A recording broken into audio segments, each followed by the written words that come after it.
बिस्मिल्लाहिर्रहमानिर्रहीम। अस्सलाम वालेकुम friends, welcome back to my channel.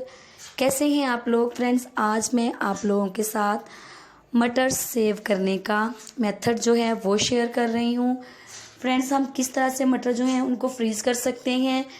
अक्सर लोग जो हैं वो मटर को कच्चा फ्रीज़ करते हैं, तो कच्चा जब हम फ्रीज़ करते हैं तो उससे स्मेल आना शुरू हो जाती है।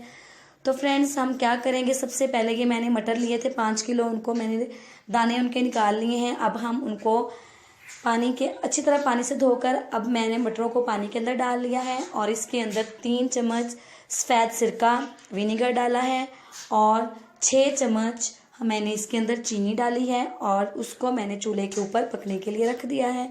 जब ये मटर जो हैं अच्छी तरह से गल जाएंगे, देखिए फ्रेंड्स, ये बिल्कुल हाथ से उसको दबाकर देखें गल चुके हैं।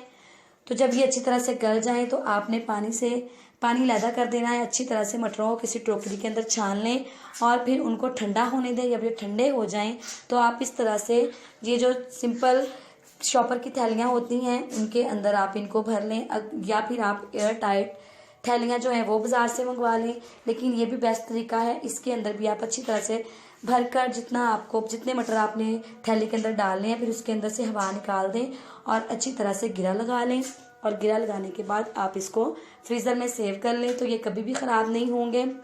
फ्रेंड्स, आई होप आपको मटर सेव करने का ये तरीका बहुत ही अच्छा लगा होगा।